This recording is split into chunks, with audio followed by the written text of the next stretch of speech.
O chão, ele pode ser fixo ou ele pode ser mola. Se ele é mola, você não volta para onde você tá, você vai acima. Todos os meus acontecimentos, vou chamar assim de queda, a minha queda era mola. Eu tava no trabalho, a minha cabeça não tava, nossa, que mãe ruim que eu sou, porque minha filha fica 8 horas numa creche.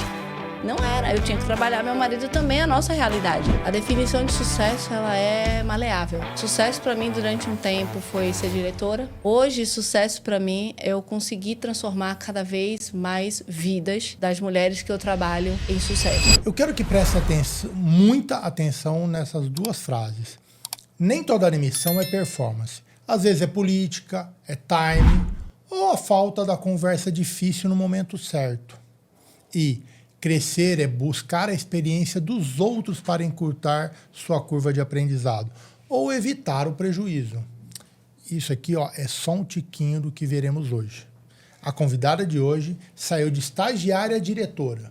Foi a primeira mulher em diversos cargos, mudou de cidade 5 vezes, assumiu 10 funções e transformou uma ruptura dolorosa num método claro para destravar líderes. Isabel Costa Souza, dona do Unlocked Leader. Seja bem-vinda. Muito obrigada, Matheus. Obrigada. E esse episódio é um oferecimento da People Shaper, o caminho para transformar seu conhecimento em consultoria, treinamentos, mentorias, palestras que vendem e geram autoridade.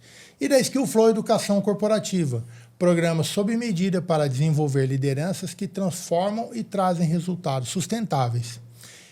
Hoje falaremos de rupturas duras, conversas difíceis, a importância do E ao invés do OU, sobre velocidade, sobre governança e também muito sobre crescimento.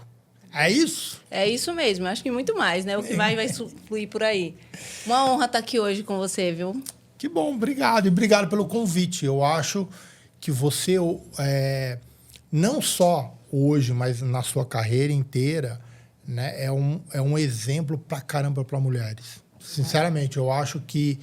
Por quê? Porque muitas mulheres têm medo de crescer, têm medo de falar o não, têm medo do e aí acabam fazendo nada. Né? É uma coisa que eu sempre tentava do meu jeito desengonçado no passado, a quebrar esse medo que as mulheres têm. E eu acho que seu exemplo de carreira e o que você faz hoje, eu acho fantástico. Ai, fico muito feliz de ouvir isso. E eu sou muito pelo exemplo. Eu cresci num ambiente, meu pai era militar, estudei em colégio militar, no pavilhão da minha escola tinha uma frase que é: as palavras convencem, o exemplo arrasta. Então, ser exemplo, ter exemplo, sempre foi um dos meus propósitos. A gente pode ter mais de um, Sim. Mas um dos meus propósitos de vida. Não ter exemplos foi o que me levou no caminho da mentoria, ainda quando eu trabalhava no corporativo. Porque eu entendia o quanto que a falta de exemplos de pessoas iguais a mim, que veio de baixo, que construiu carreira, não chegavam nos cargos que eu sempre almejei chegar. Então, fico muito feliz de ouvir e de saber que inspirar e ser exemplo é algo que eu espero que eu faça cada vez mais. Que bom, que show. Agora eu vou fazer uma perguntinha lá no passado. Manda. Qual foi a sua ruptura, né, e o que um CEO deveria aprender com ela? Boa.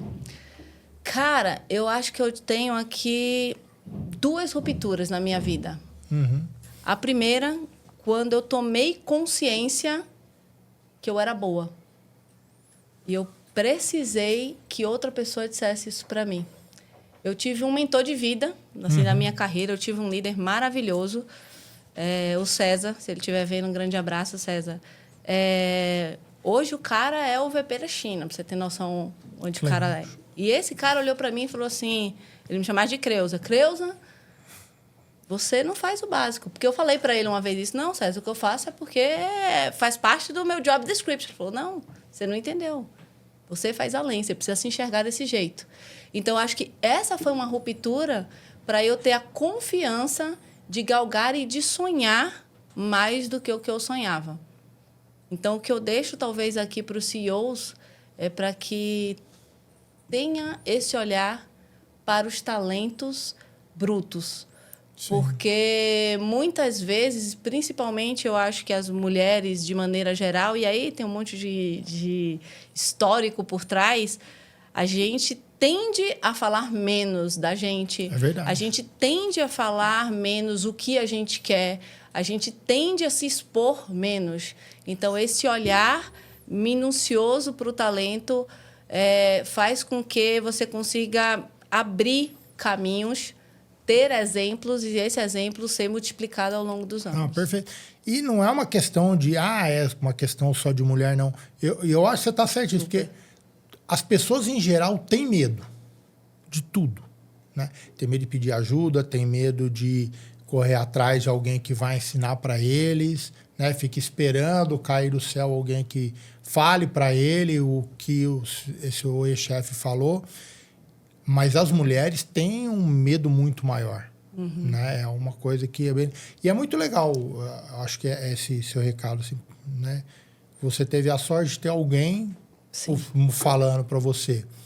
E geralmente, se você não está procurando, o recado que eu deixo aqui é, além do que você está falando, que é isso mesmo, todos os líderes têm que olhar para as pessoas e buscar lapidar aquele funcionário. Né? Mesmo aquele que, poxa, esse cara não vai virar um presidente, tá bom, mas... Cara, sempre tem alguma coisa que você lapidar nele, colocar. Pode muito potencializar. Legal.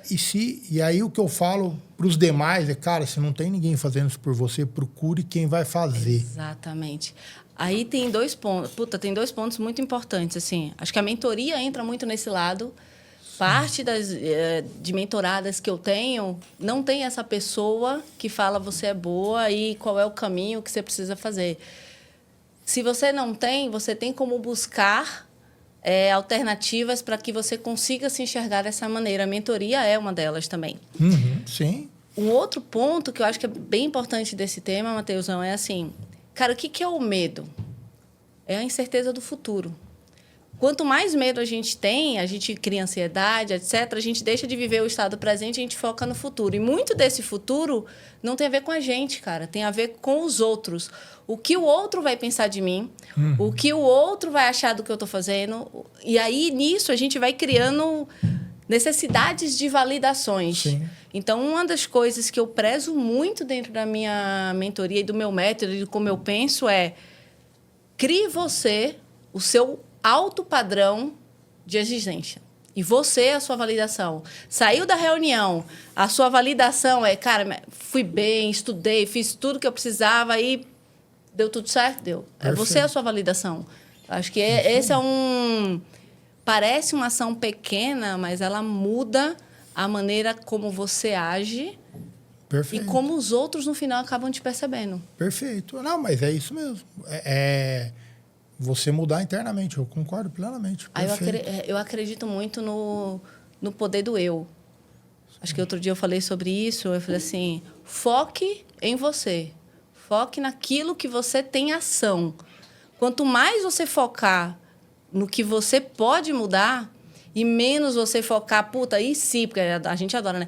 E se a empresa mudar, e se for para esse lado, se for para outro lado. Esse pode ser uma coisa muito boa, se você colocar isso para você ampliar oportunidades, mas ele pode te levar para um caminho de futuros que nunca vão existir, que te levam a muitas ansiedades e medos que nunca vão existir na sua vida e você fica parado e paralisado. Perfeito. Então, aqui eu vejo muito focar em você para que você seja o agente da ação das suas próprias mudanças. Com um alto nível de exigência própria, talvez, aqui. Mas se você não é o autor das suas mudanças, ninguém vai fazer por você. Cara, super. Jeito. Você pode achar alguém lá que vai falar, você faz mais do que o que está lá, mas se você não é o autor, você não quer mudar, esquece, ninguém vai mudar por você. Tem muito do mito do eu quero com o eu quero de verdade. Sim. Porque o que eu vejo, não, porque eu quero crescer, aí eu falo, cara, quer crescer? Quer. É isso, isso e isso. Puta, mas aí não, né? Então, toda escolha é uma renúncia. Toda escolha é uma renúncia. Sim. Quer crescer, você vai abrir mão de algumas coisas. Quer se estagnar? Não tem certo, não tem errado. Não, nem tem aquilo que você está disposto a fazer e aquilo que você está disposto, qual é a consequência da tua decisão. Então, dentro desse parâmetro, é muito comum mesmo, as pessoas colocarem no outro a responsabilidade pelos seus não acontecimentos. Ou não, eu estou esperando o meu líder conversar com outro. Cara, vai direto, cria as pontes, cria as conexões, né? Enfim. Tem uma coisa que a minha esposa fala nos treinamentos que ela dá tudo, e que assim, você é responsável por onde você chegou. Super. Aonde você está. Não adianta você reclamar, porque, cara, você que tomou a decisão. Eu tô no emprego ruim. Tá bom, você que tá aí. Ninguém tá te obrigando a ficar nesse emprego ruim. Excelente. Né? Eu tô ganhando mal. Tá bom. Por que você não saiu, então? Você não brigou para ganhar mais. Você tá aí porque você coloca. Então, ela faz. E, cara, não tem argumentos contra. Você não consegue chegar numa coisa e ela... Eu falo assim, não é que ela tá me contando, não. Eu já vi, né, ela fazer isso. As pessoas vêm debater e, né, cara, não tem. Porque é sempre a sua escolha. É sempre. Porque não escolher também é uma escolha. Não, Esse eu acho que é um ponto extremamente relevante. Muitas vezes, as pessoas depositam no outro a decisão da sua própria vida. Sim. Aí fica aguardando, e fica esperando, aí se decepciona, aí se frustra e ainda continua aguardando. Então, acho que tem muito da falta de você ter clareza do que quer de verdade. Tem uma vez que me falaram uma coisa, e eu até já escrevi sobre isso, né? O muro é do diabo. Porque, cara, você tá em cima do muro, tá os Deus assim, cara, vem pra cá, vem, ele tá se mexendo, cara, vem pra mim. Vem cá, aqui é bom, aqui é legal. Tu vai ter que pular do muro, né? Tu vai ter que vir pro desconhecido, mas vem, que é legal e tal. Cara, e Deus tá lá, se mexendo pra tudo quanto é jeito pra você vir. Cara, o diabo tá do outro lado lá, de braço cruzado e quietão. E aí a pessoa que tá em cima do muro, ela vira e fala, cara, o homem aqui tá fazendo tudo pra eu ir, você não tá fazendo nada por quê? Ele fala, porque o muro é meu. Você já tá se ferrando. Perfeito, perfeito. Tem algo que eu acredito, porque é o que eu exerço e é o que eu vivi na minha vida mesmo. Eu sempre falo assim, a clareza acompanha a coragem. Isso aí. Só tem coragem quem tem clareza do que está fazendo e do porquê está fazendo. Então, por que as pessoas, às vezes, reclamam tanto do trabalho e continuam onde estão? Porque ela não sabe para onde ir. E aí ela não sabe o que fazer. Sim. E você permanece onde você está. E aí você verbaliza, mas eu queria. Mas é aquele queria que você não sabe exatamente o que você quer. Então, quanto mais clareza você tem, qual é o passo que você quer dar, mais óbvio é o caminho que você precisa percorrer. Perfeito. Mais fácil então mais coragem você tem de fazer. E se tudo der errado? Cara, você tinha certeza desse caminho. Refaz o caminho e segue em frente. Tem um outro ponto dentro disso que eu acho que é assim, eu sempre gostei muito de duas coisas. Primeiro, e se tudo der errado? Cara, tudo deu errado. O que pior pode acontecer? Nada. Aí quando você começa a racionalizar o cenário do pior, ele é até um ok. Você fala, ok, aqui é meio ruim, aqui é ok, mas daqui eu saio. Sim. Quando você racionaliza o pior cenário, eu segue o baile. Vai, chuta, coragem, põe na mesa, posiciona. Então, aqui eu acho que tem o ponto do que é o pior. E o segundo, o chão é uma escolha. Cara, te derrubaram. Rasteira, tá no chão. O chão, ele pode ser fixo ou ele pode ser mola. Se ele é mola, você não volta para onde você está. Você vai acima. Verdade. Então, eu sempre, em todos os meus acontecimentos, vou chamar assim, de queda, a minha queda era mola. Era a minha opção. Eu sempre ia para um lugar melhor, diferente. Então isso aqui serviu para aprender, então agora eu sou melhor. E aí segue e vai no fluxo. E não existe ninguém no mundo que nunca caiu. Não existe. Cara, se todo mundo cai. Quem não caiu não tentou. Exatamente. Quem não caiu é porque está estagnado lá atrás. Mas mesmo assim não tem jeito. Não tem. Porque você cai. O mundo se move. E se você não faz nada, ele te atropela, você cai. Perfeito. Aí você precisa andar mais um pouquinho. Né? Então você vai cair, a questão é isso. Como você trata a sua queda. É isso aí. Não tem jeito. Anda de bicicleta, quem nunca caiu. Mas depois que você aprende, quanto de coisa que você pode fazer simplesmente por ter esse conhecimento de andar de bicicleta. Exato. E aí segue a vida. É isso aí. Falando de... A gente tá falando muito de renúncia, de mudar as coisas aqui. Qual foi a sua renúncia que aumentou seu resultado? E na sua trajetória? Aquela que você mais... Uma ou duas, né? Mas aquelas que você mais destaca. Cara, tem uma que para mim é muito emblemática, muito do primórdio, e eu acho que as outras ela pode acompanhar aqui. Quando eu tinha 22 anos, lá atrás, né? Tinha 22 anos, eu recebi o convite para ser terceirizada da GM. Eu era estagiária. Faltavam 3 meses para terminar a faculdade.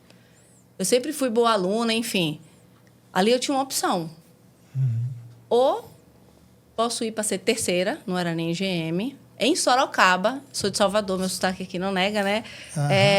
Então, era mudar de cidade, mudar de vida, primeira vez, longe de casa. E você estava fazendo a faculdade lá em Salvador? Faculdade de Administração lá em Salvador, na Federal. Faltando 3 meses para me formar, veio essa oportunidade. Na época, eu namorava, meu atual marido hoje, mas a gente namorava.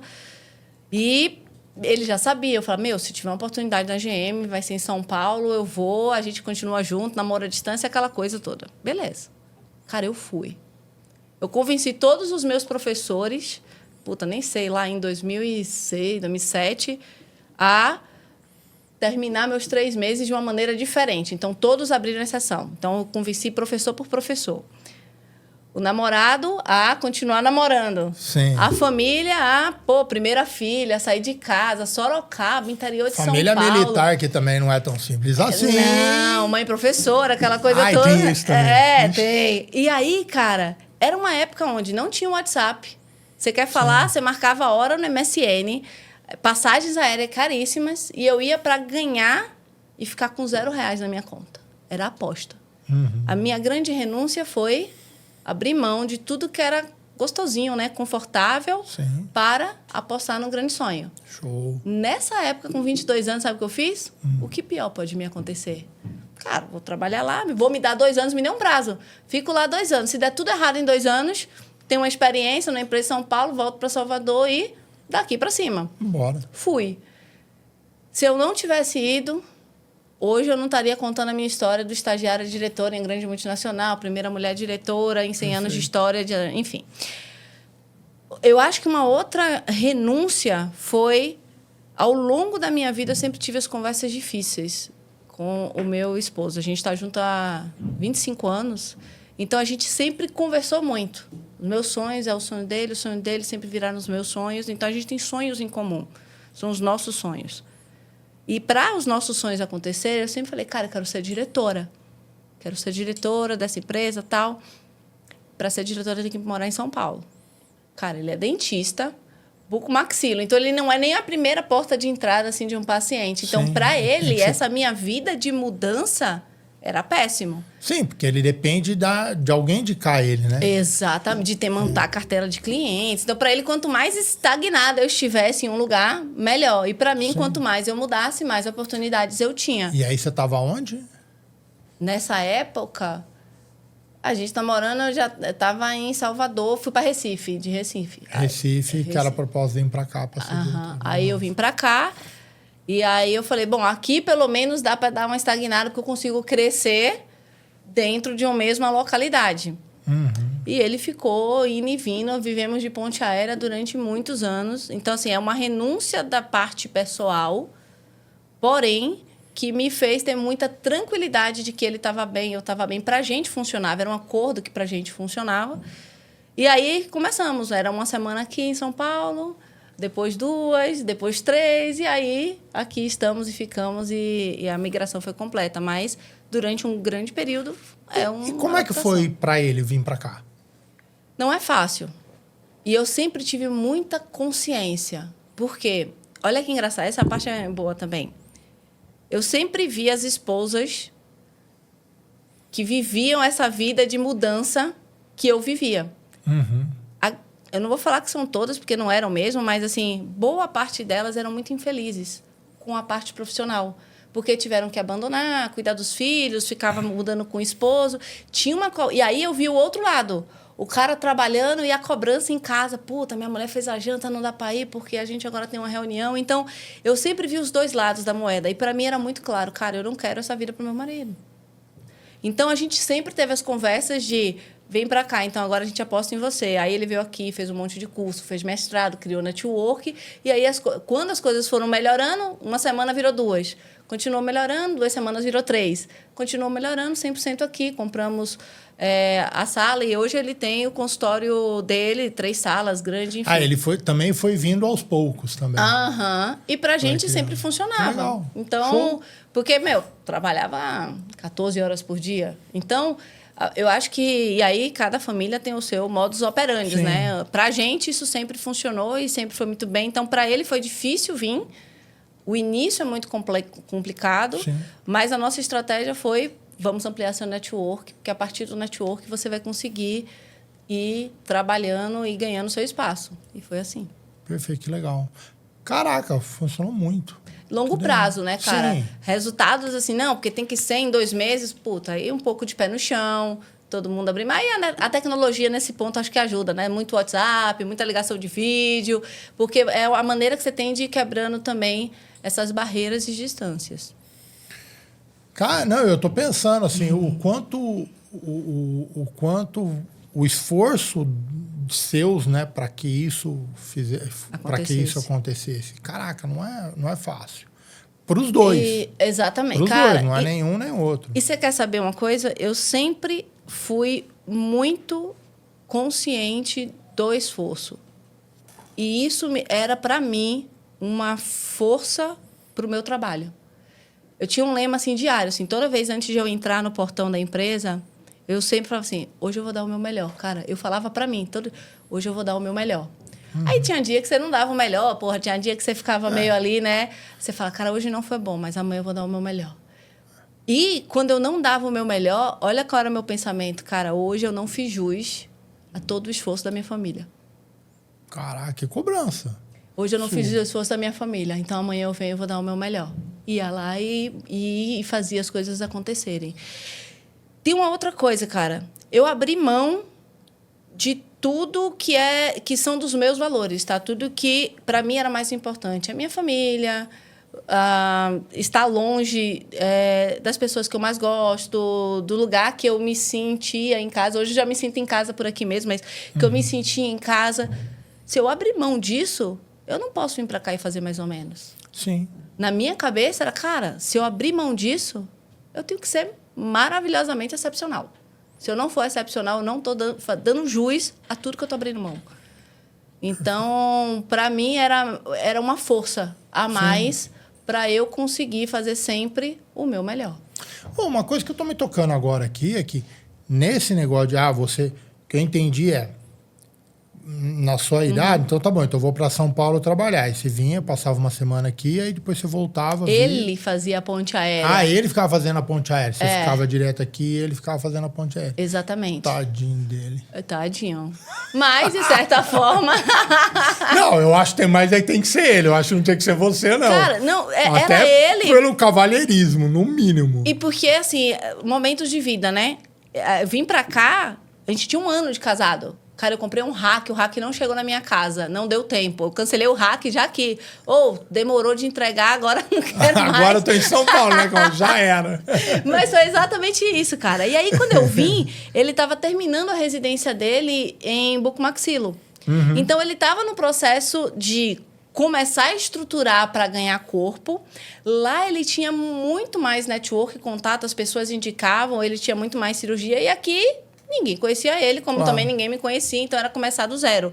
Então, essa 1 semana aqui era 1 semana intencional de criação de network. Aí, depois, ele veio e começou a fazer um mestrado. Aí, era 1 semana de mestrado, 1 semana de network. Entrou no consultório, começou, e aí as coisas começaram. Então, era essa ponte aérea. Cara, eu acho muito bonito essa história, assim. Sério mesmo, obrigada. Eu acho muito legal. A gente sempre teve muito claro mesmo, assim. 25 anos junto, cara. 25. Não é poucão, não. Eu comecei com 16, ele tinha acabado de fazer 18. Cara, eu tenho muita sorte, de verdade mesmo, assim. Deus nisso me abençoou no caminho a colocar uma pessoa que eu partilho a minha vida, a gente partilha sonhos. E dentro disso, para a gente era muito claro para onde que vai o nosso direcionamento. Então, eu queria fazer mestrado, mas o mestrado era dele também. Então, agora o foco é você nisso. Ah, não, agora o foco é você. Não, venho para São Paulo, porque o foco é você. Pô, agora a minha função viaja para caramba. Beleza, viaja para caramba, porque o foco é isso. Então, e aí você está tocando num ponto que eu até ia tocar mais lá na frente, mas como fazer isso? Como o sonho de um ser o sonho do outro? Bacana. Acho que você precisa ser muito honesto. Acho que, assim, primeiro ponto. Acho que ter as conversas fáceis e difíceis. Construir junto. Então, assim, a gente sempre bota no papel qual é a prioridade da gente.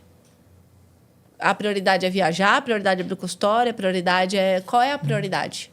Então, a gente sempre colocou muito as nossas prioridades e o porquê que a gente está fazendo. A gente nunca olhou, isso é interessante, a gente nunca olhou o próximo passo. A gente sempre olhou o longo prazo. Uhum. Eu sou uma pessoa de longo prazo. Eu gosto de relações de longo prazo, eu sempre gosto de olhar 2, 3 passos para frente, tudo que eu faço. Então, eu acho que como transformar o sonho de um no sonho do outro, cara, você tem que ter muita cumplicidade. Você tem que saber os momentos que você precisa abrir mão e que momentos o outro que precisa destacar mais, e, enfim. E vocês precisam ter sonhos em comum. Assim, não adianta ele falar, meu sonho é, sei lá, mudar de país. E eu falo, não, meu sonho é ficar aqui e construir alguma coisa. No final, os sonhos precisam estar ajustados um com o outro. Eu lembro como se fosse hoje. Meu esposo tinha passado num concurso público, no interior da Bahia, bem interior, uma zona rural do interior. Concurso público, garantidão, tranquilo, enfim, mas ele não estava feliz lá. E aí, eu lembro que eu perguntei para ele, cara, você tem a prioridade. Você tem um concurso público, eu trabalho CLT.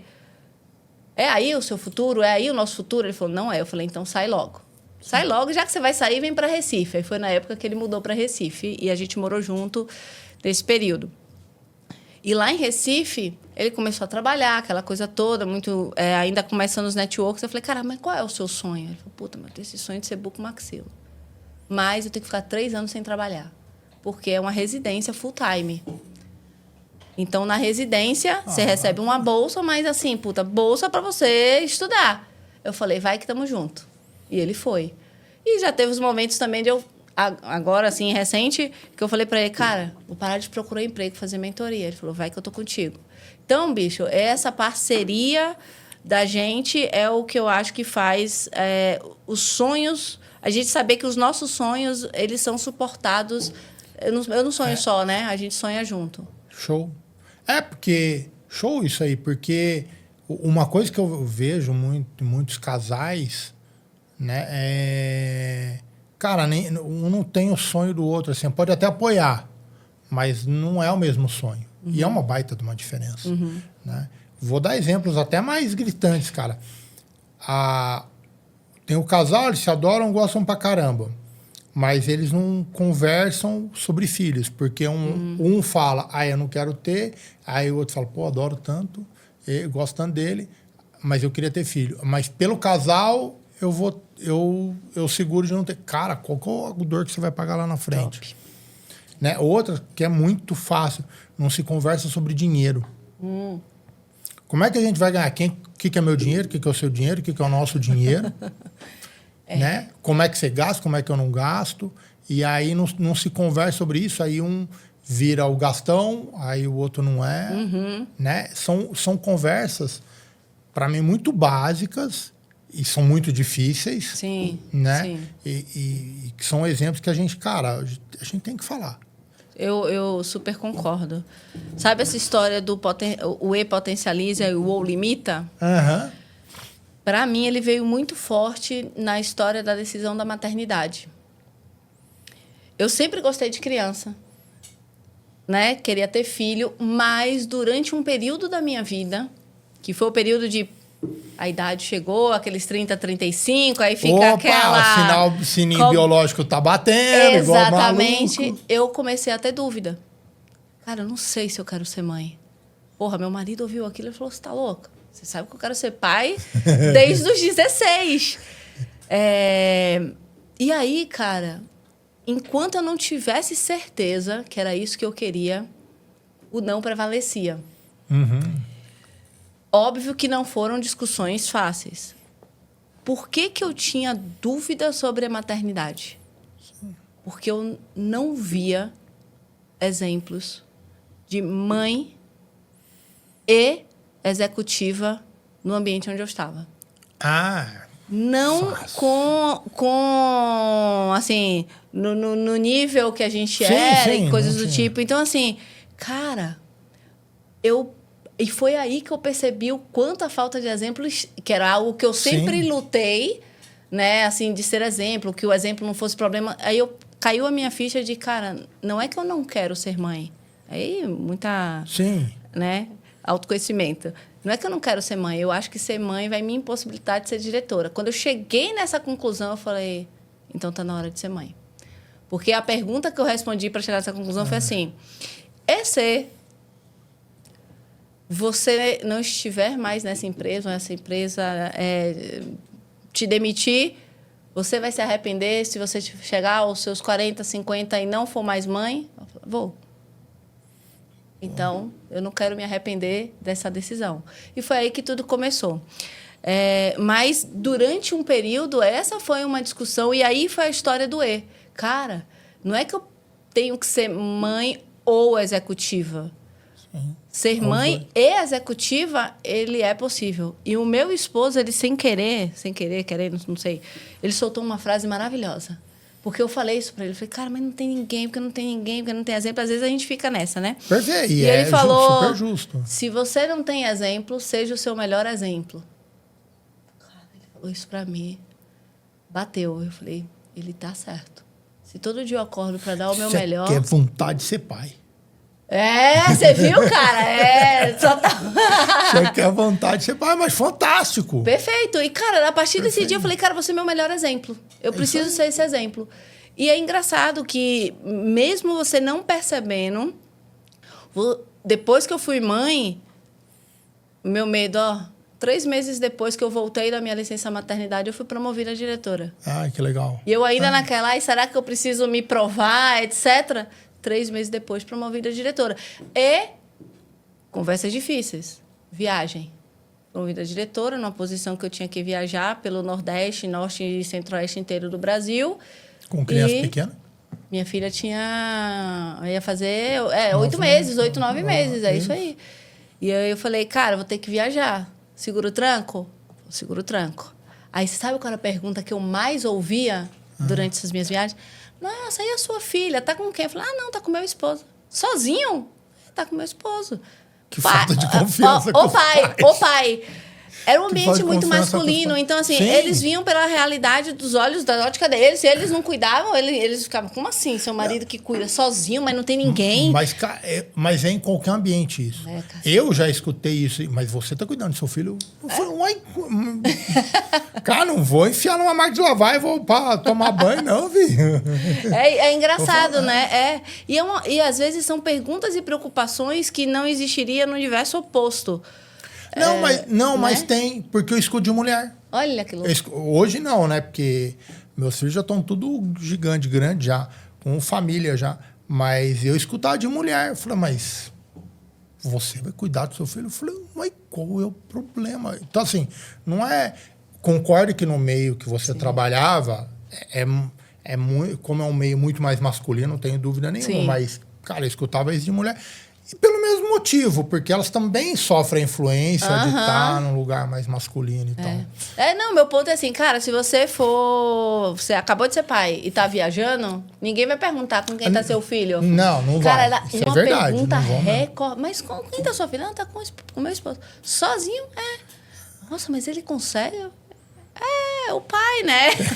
Teoricamente, espera eu chegar lá, deve estar tudo inteiro. E tá tudo certo. Então, eu acho que aqui tem... Mas eu nunca levei isso para um lado assim, negativo. E para mim é muito mais uma obrigação de educação. E mostrar às pessoas de tudo que é possível, de fato, acontecer. E você falou uma coisa ali, né? De ser o seu exemplo e tal. Sim. E me lembrou de algo que eu sempre falei, cara, não tenha medo de você ser o primeiro, de você fazer as coisas. Não tenha. E é incrível que... Aí eu viro e falo isso para um homem, e o homem fala, cara, é verdade. Ele vai lá e mais facilmente vai lá e enfrenta. Cara, a mulher põe um monte de barreira na frente, né? Ela fala, porque eu vou ser mandado embora, porque o meu marido não vai querer, não vai gostar, minha família... Eu falei, mano do céu, que... E assim, é um medo bobo, muito real, mas é um medo bobo. E, cara, vai lá, você não vai perder seu emprego, porque você pediu um aumento, você não vai perder o emprego. Vão falar empresas decentes, chefes lógico. Decentes, vão falar de coisa assim, porque sempre tem para estragar, sempre tem exceção à regra, né? Mas, cara, você pedir aumento, você não vai perder emprego por causa disso, você não vai perder emprego porque saiu de licença maternidade, você não vai perder emprego porque você teve o filho e porque ou você adotou. Cara, não existe isso. Cara, eu super concordo. O como eu acho que importa muito. O como você faz as coisas, não só o que você faz. Então, assim, o como você se comporta, como que você se coloca, como que você... Eu acho que isso aqui importa bastante. E tem a outra história, que é a do valor. É muito interessante como a gente consegue usar todas as nossas técnicas para gerar valor para a empresa. Sim. E a gente não gera valor para a gente mesmo. Isso, é isso mesmo. E quando a gente entende que o valor da gente não está no nosso crachá, no nome da empresa que a gente tem tanto orgulho de carregar, e sim o valor está em nós, e a gente consegue, de fato, se apoderar das nossas próprias realizações, como o nosso portfólio de produto, eu vou dizer assim, a gente consegue potencializar todas as oportunidades. Então, nesses momentos, vou chamar assim, mais críticos, a gente consegue... Vai pedir um aumento? Você vai pedir um aumento com dúvida se você merece aumento? Você provavelmente não... Você nem está merecendo. Não vai ter. Mas se você consegue entender o seu valor, se apoderar do seu valor, estruturar uma conversa, ir mostrando com exemplo, com ação, chegar lá e você estruturar o que você... Por mais que o chefe... 99% dos casos, ele não tem ali o cheque na hora. Sim. Mas, cara, ele vai ter argumentos de defesa para encaminhar. Muita gente quer aumento, mas às vezes não amplia essa network. As pessoas que precisam te conhecer para te validar quando sentam numa mesa, as pessoas não te conhecem, não sabem o que você fez. Você terceiriza para o teu líder os teus feitos, as tuas realizações. Você, por si, às vezes, não se amplia, não se coloca em destaque. Você tem a oportunidade de falar numa reunião, você prefere ficar oculto. Você tem a oportunidade de marcar o one-on-ones, cafezinhos, networks, você prefere que o teu líder faça isso para você numa reunião de RH, onde você vai falar de 100 pessoas ao mesmo tempo. Então, aqui tem muito do como você se... posiciona para que você seja aquilo que você verbaliza que quer. Perfeito. Não só você, mas também aquilo que você quer. Super. Exatamente. E eu sempre falo, cara, seja dono disso. Tem uma máxima maravilhosa, né? Normalmente, o RH fala assim, você é dono de sua carreira. E, de fato, é uma verdade, muito verdade. Só que aquele profissional que começa a se mostrar mais, a ter sua marca pessoal, a escrever no LinkedIn, aí...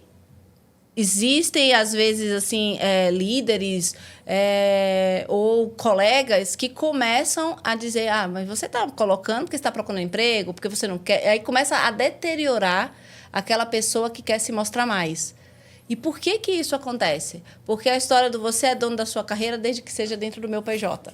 Então, quando a pessoa começa a se mostrar mais, que bom, você fica mais atrativo para o mercado. Perfeito. O mercado vai te enxergar.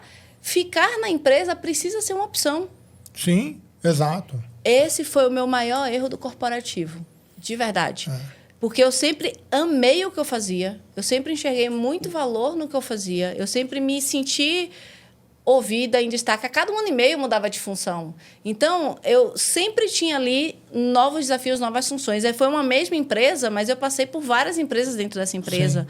Sim. A cada função que eu mudava era uma empresa nova que eu descobria. Eu não ouvia Red Hunter. Os caras me mandavam uma mensagem, eu falava, não, muito obrigada, estou muito feliz. Eu não desenvolvi minha marca pessoal. eu não me abri no network para outras possibilidades. E daí, quando eu saí dessa empresa, eu falei, puta, meu LinkedIn era 99,9% de pessoas dessa empresa, eu não tinha nem 1.000 pessoas no meu LinkedIn. Tem uma frase ótima. Intenção distorce o tempo. Isso. Cara, eu coloquei tanta intenção em criar a minha marca, em fazer acontecer. Hoje eu já estou perto de 8.000 seguidores no LinkedIn, já tenho a minha mentoria de pé, já tenho tudo. Mas, assim, esse processo, para mim, poderia ser menos, vou chamar assim, desgastante se eu tivesse construído a minha marca pessoal ao longo desse tempo. E eu vou colocar mais uma outra coisa que 99% das pessoas que trabalham nas empresas erram. Ela fala assim, eu quero fazer um curso. A empresa tem que pagar para mim. Maravilhoso. Eu tenho que fazer não sei o que a empresa... Cara, tu tá aplicando em você ou na empresa? Exatamente. Cara, é para você. Investe em você. Vou fazer um curso. Cara, faz você. Para você, é seu nome. É você, o seu profissional. Vou ter uma... Pô, acho que... sei lá, alguém escutou aqui e falou, esse negócio de mentoria é legal. Cara, mentor bom é caro. Uhum. Primeira coisa, assim. Cara, não vou nem falar que é caro. Não custa R$1.000. Não custa R$5.000 um bom mentor. Não custa R$10.000 um bom mentor. É caro? Cara, é caro para quem? O que você vai ter de retorno dele? Perfeito. E assim, é para você. Se você não aplicar nessa empresa e você não crescer nessa empresa, você vai para outra. Né? E as pessoas ficam muito assim, eu quero ver se a empresa paga. Eu falo, amigo, então você não tem nem vontade de fazer as coisas. Perfeito. Né? Se você está falando, minha prioridade de crescer é 10, e você está querendo que a empresa pague, não é 10, cara, não chega nem a ser 5. Concordo 100%. E, cara, tem algumas verdades aqui que, assim, às vezes você entra num projeto da própria empresa. Não, mas eu já fiz mentoria pela minha empresa. Cara, dependendo de como seja essa construção desse curso onde tem uma mentoria, a mentoria vai ter um reporte para outro lugar. Então, às vezes, você vai fazer uma mentoria que se você abrir todas as suas fragilidades, todas as suas vulnerabilidades, talvez você não consiga desempenhar da mesma maneira se fosse através de você pessoalmente colocando aquilo com mais verdade. Nesse processo, eu vejo muita gente achando... De novo, é aquilo que a gente falou lá no início, né? Você acha que o outro tem responsabilidade sobre você. Nenhuma. E aí você começa a distorcer para onde que é o caminho. Falta clareza de qual é o passo. É verdade. Eu quero voltar um pouquinho naquela história do E e do O. Adoro isso. Boa. Eu adoro a questão do E e do O, porque o pessoal sempre eles sempre se pegam muito no E. E aí, para você, qual que é a importância do O? Eu acho que o ou, ele cabe para você criar a sua priorização. Mas o ou, a longo prazo, ele te limita. Isso. O que eu quero trazer assim, colocando exemplos? Muitas vezes a gente acha que por você ser um líder empático, você não tem resultados. Ou você é empático ou você é durão para cobrar. Puta mentira. Puta mentira. Puta mentira. O melhor líder que eu tive, que foi esse cara que foi o meu mentor, era o cara mais duro para tudo. Nas palavras, nas ações. O cara, ele, nível altíssimo, ele só elevou minha barra. Sim. E ele, ao mesmo tempo, era o cara mais transformador do ponto de vista de pessoas. Ele era empático, cobrava resultados. Sim. Mas a gente acha que se você for uma coisa, você não pode ser outra, porque muitas vezes a gente vive na dicotomia, né? Eu digo que, assim, parece que quanto mais E você coloca, parece que você vai colocando coisas dentro da sua caixinha e fica pesado demais. Eu falo, cara, eu detesto a palavra equilíbrio do ponto de vista imaginário. Porque o equilíbrio não é 50-50. Sim. O equilíbrio é a gente chegar no 100. eu vou falar, Mateusão, cara, hoje eu tô 30, você tem que dar 70. Aí, se eu falo, cara, hoje eu tô benzona, hoje eu tô 80. Puta, você pode se permitir estar no 20. O que eu quero dizer com isso? Vai ter momentos onde você vai trabalhar muito mais a sua empatia, vai ter momentos que você vai trabalhar muito mais seu resultado, vai ter momentos que você vai ser alta performance leve. Eu sempre fui uma pessoa leve, eu sempre gostei de estar num ambiente bom, eu sempre gostei de dar risada. E muitas vezes as pessoas confundem você ser leve, então você não tem alta performance. Não tem nada a ver, mas existe ali o imaginário que você não se sustenta. Qual que é o principal ponto? Saber dosar estrategicamente a intenção em cada momento. Perfeito. Aí eu sou uma pessoa leve, adoro dar risada, sento com board. Cara, sentei na reunião de board, a minha seriedade vai falar muito mais, minha postura vai ser diferente. Puta, final de mês, falta 30% para chegar no número. Cara, tensão com o time. O time tem que saber que você é o cara que mais cobra, mas você é o cara que mais defende eles. Sim. Aí é que encontra magia. Então, você ter essas estratégias do como que você flutua entre esses dois lados que aparentemente são dicotômicos, é onde está a beleza do E e do OU. Eu falo muito, E potencializa. Coloca E na sua vida. Porque quanto mais E você é, se eu for só alta performance, puta, você é aquela pessoa chata que você não quer nem sentar comigo para almoçar, porque eu vou ficar falando de trabalho 100% do dia. Se eu for também aquela pessoa só leve, eu não vou entregar o resultado esperado para a empresa, porque eu vou querer o bem, o maravilhoso, não, porque vai ficar chateado, eu não posso falar. E não é assim que funciona no dia a dia. Sim. Então, é esse equilíbrio de dicotomias dentro de você e você balizando esses pesos no melhor dos momentos é o que faz com que você consiga se potencializar. Perfeito. Ótimo. Eu acho que é isso mesmo. A gente sempre... Eu gosto muito disso. E, geralmente, se a gente prestar atenção na nossa vida, de qualquer um, a gente sempre é alguma coisa. Total. Né? Você é um profissional, um pai de família, seu profissional, uma esposa. Né? Uma esposa é amiga. Uhum. Cara, é o que você falou. Quanto mais a gente põe, mais a gente potencializa o que a gente é, o nosso resultado. Fantástico. Mas é isso, bom. Você precisa de estratégia, você precisa de intenção, você precisa de clareza do porquê você está botando E. Porque tem gente que vai carregando com peso. Sim. Aí você vai colocando, vou chamar assim, papéis dentro de você, e aí depois você fala, cara, tô cansado de carregar tudo isso, porque você leva tudo como se fosse 100% de cada papel. Não é, cara.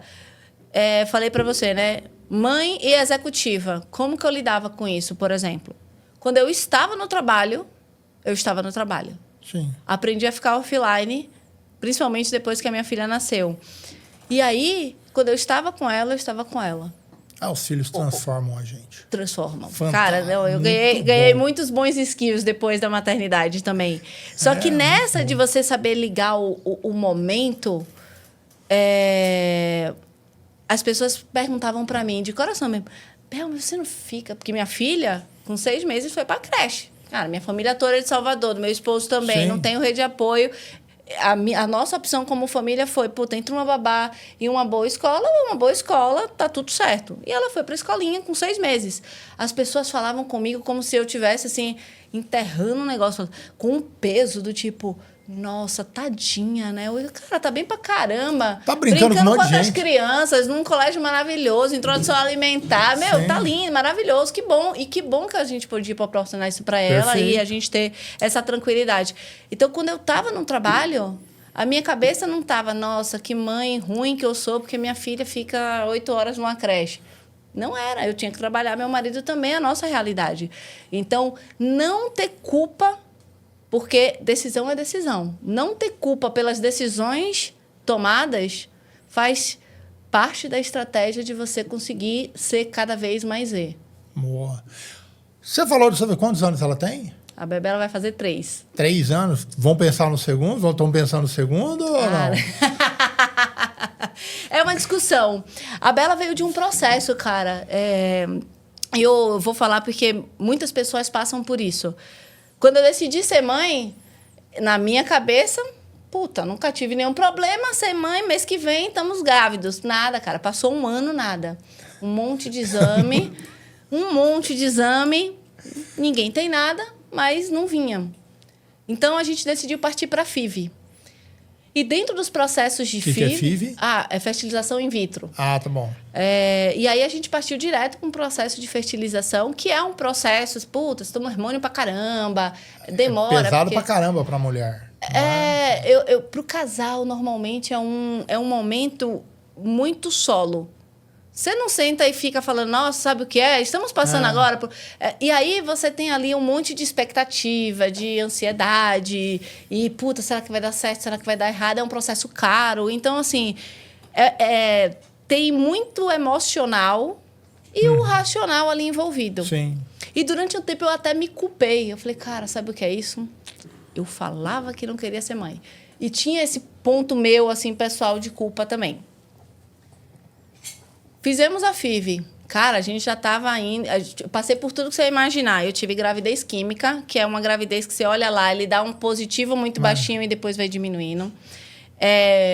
Consegui engravidar, não pegou nada, eu outra engravidei de novo. E eu tive, nessas 2 anteriores gravidezes, eu tive 2 perdas gestacionais. Muito parecidas. Ambas com 9 semanas. Uma eu descobri... Então, na prática, é a sua terceira filha. E a Bela veio de Deus. Não foi de FIV. A Bela veio num período que eu tinha decidido... Eu tive a minha segunda perda... Eu tive uma primeira perda em fevereiro e uma segunda perda em novembro. E aí, dezembro, eu estava me curando. Em janeiro, eu sentei no médico e eu falei... Bicho, vou dar esperar. Ele falou, Bel, você já está menstruando normal desde dezembro. Quando você quiser, tá pronta. Eu falei, cara, vou esperar 3 meses. Bicho, jejum intermitente, usando cinta, estava bem. Meu marido, a gente estava bem. Veio a Isabela, de Deus.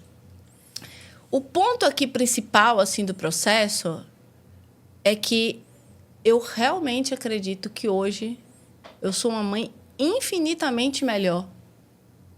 Porque eu talvez precisava passar por esse processo, entender de fato o quanto que eu queria, e entender que para esse momento anterior...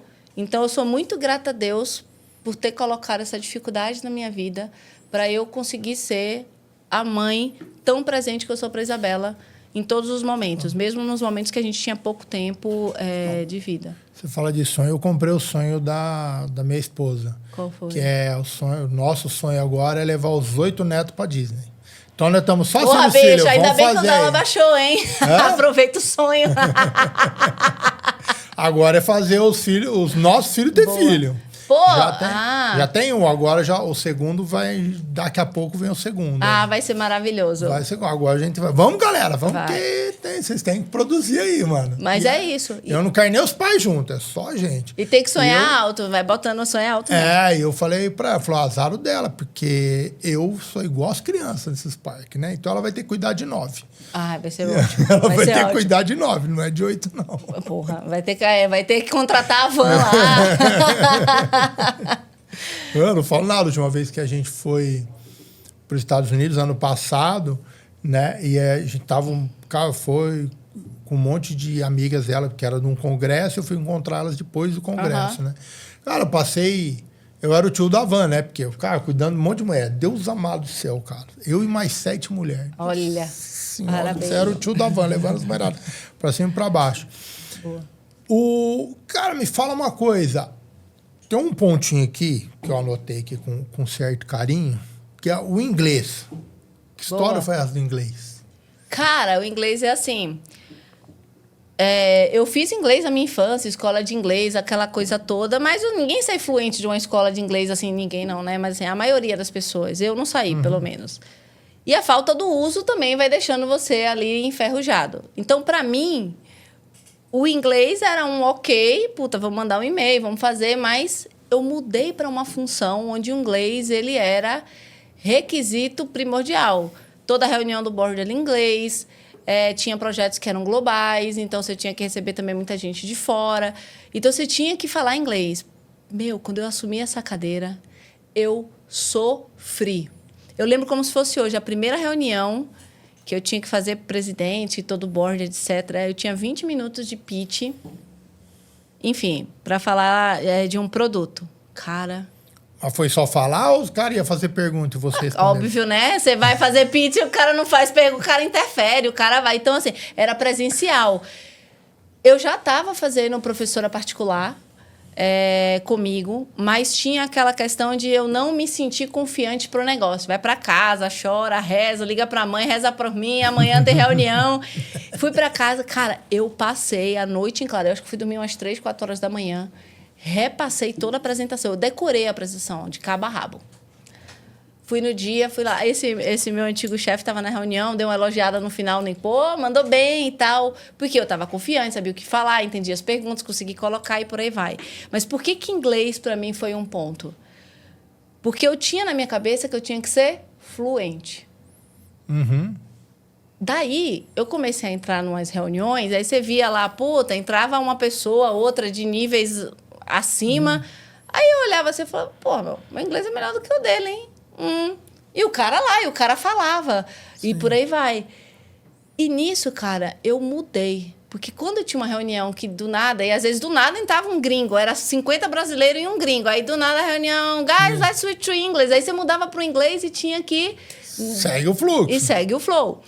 Nisso, eu queria falar e não falava. Ficava com um pouco mais de vergonha, um pouco mais retraída.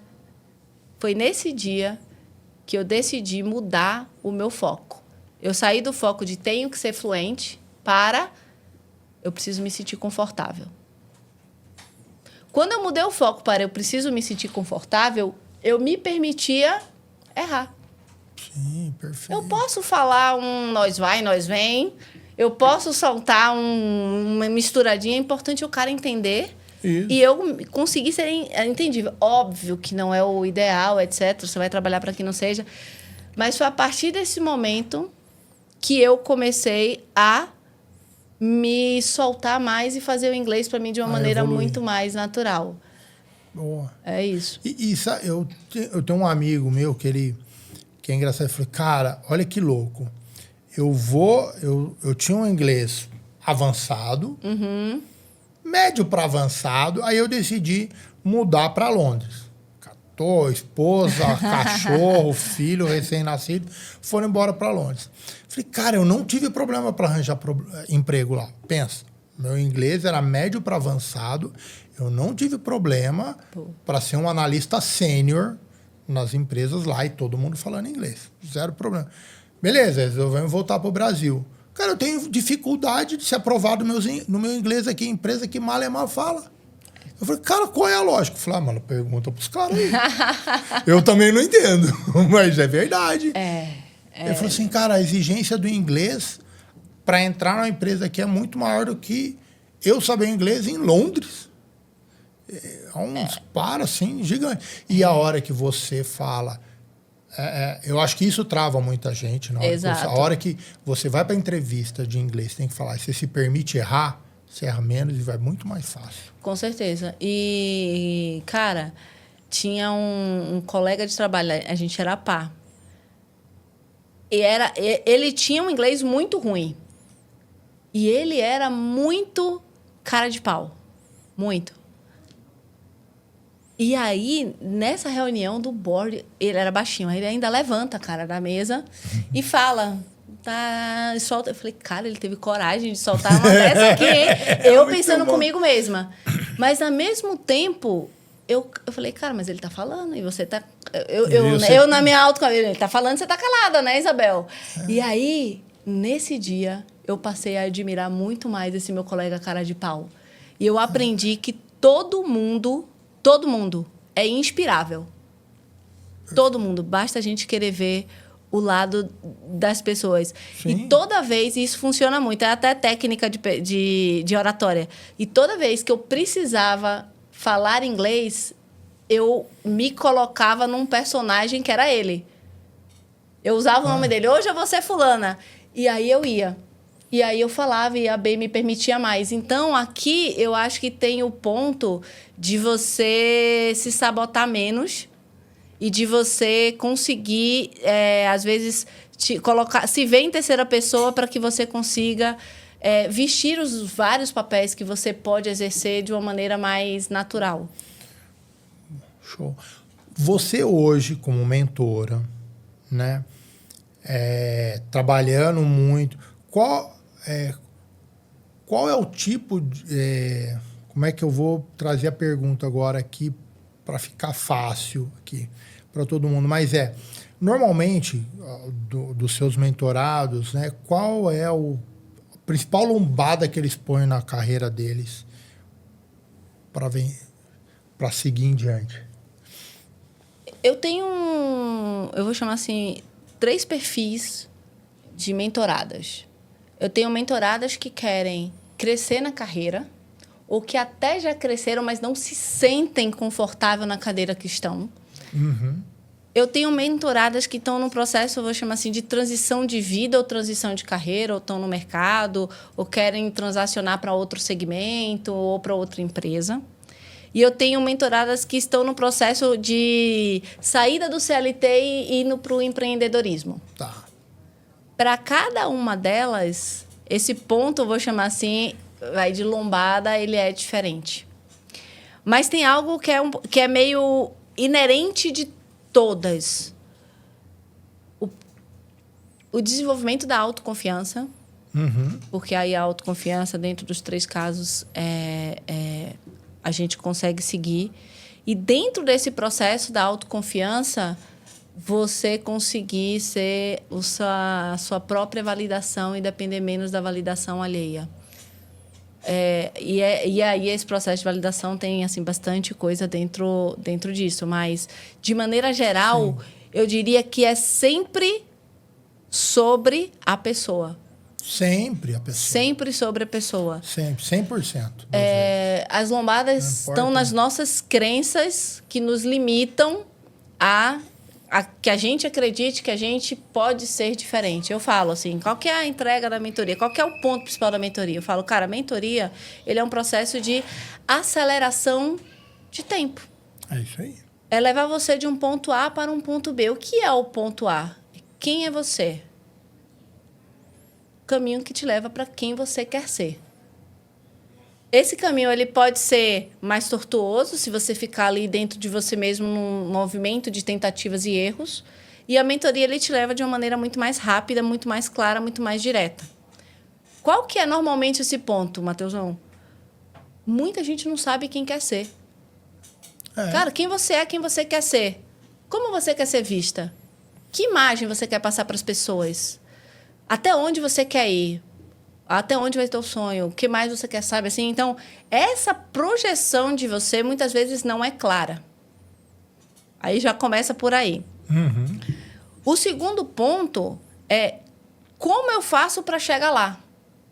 Eu falo, a mentoria, ele tem, obviamente, aqui uma parte técnica, mas eu diria que o grande ROI de uma mentoria é a transferência de mentalidade e o poder da ambiência. Uma boa mentoria vai te ensinar tecnicamente como você se posicionar melhor, como você falar melhor, como você seguir, como você vai criar ali uma dinâmica, um espaço, fazer mais network. Ok. Porém, além disso, como que eu penso? Como que chega lá? Porque é isso que fica depois com a pessoa. Não é só sobre aquela situação específica. Não. Então, essa transferência de mentalidade, eu acho que é um grande ROI de uma mentoria. O segundo ROI, as mentorias maiores, assim, ou a maioria das mentorias, também tem um grupo.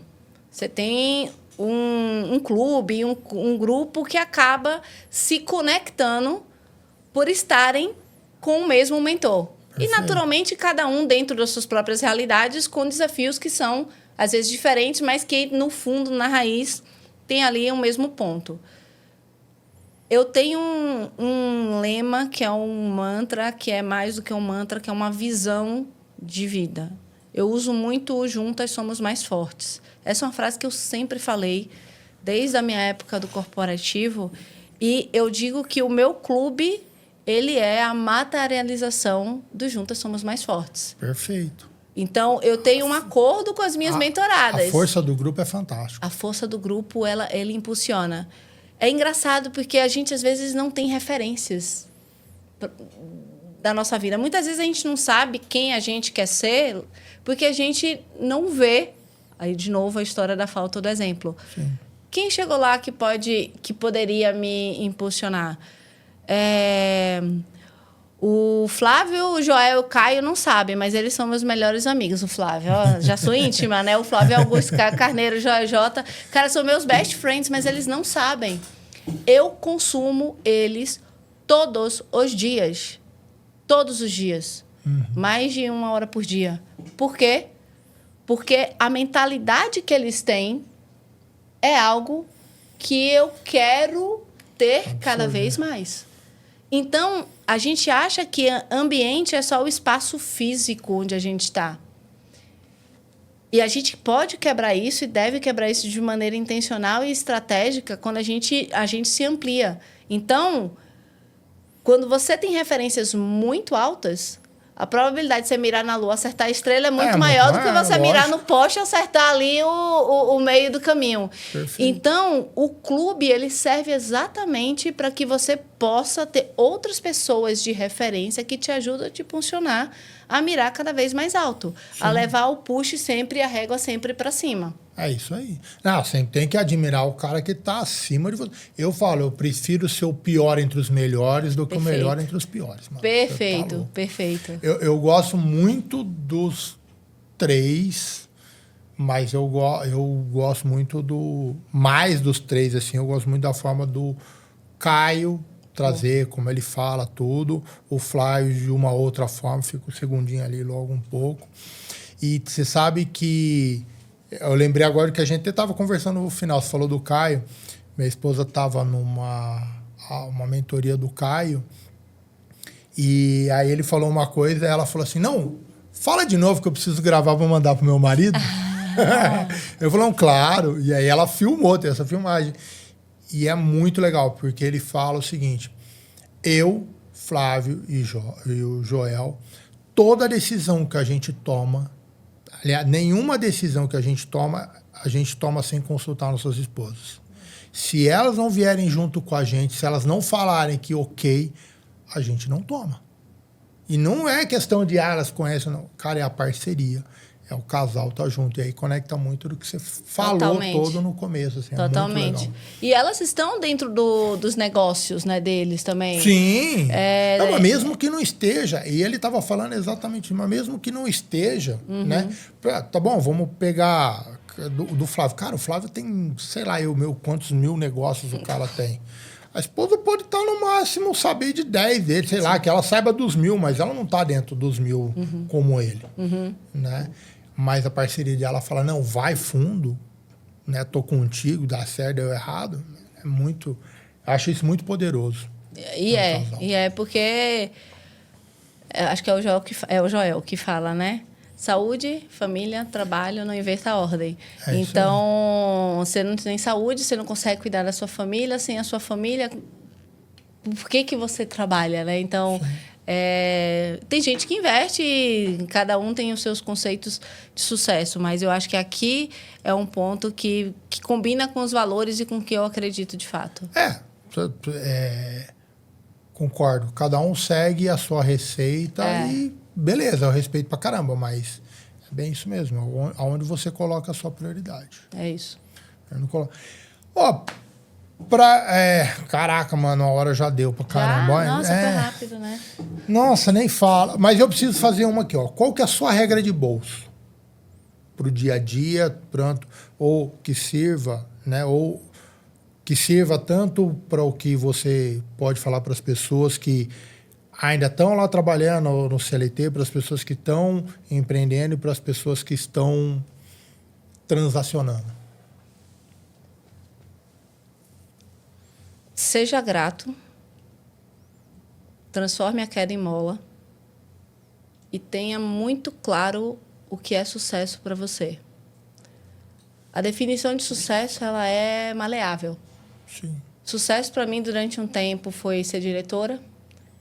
Sucesso para mim durante o tempo foi conseguir equilibrar ser mãe e ser diretora dentro desse processo. Hoje, sucesso para mim é eu conseguir transformar cada vez mais vidas das mulheres que eu trabalho em sucesso. Isso me move e isso é o que me faz bem. Então, dependente onde você esteja, seja grato pelo que você tem, transforme qualquer queda em mola e tenha claro qual é a sua definição de sucesso, sabendo que ela pode mudar a qualquer tempo.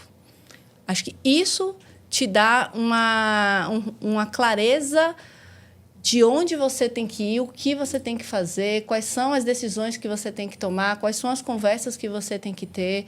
E isso ajuda num direcionamento muito claro. Maravilha, show. Boa. Muito bom. Isabel, Obrigada, cara, Mateusão. muito obrigado por você ter vindo, foi fantástico.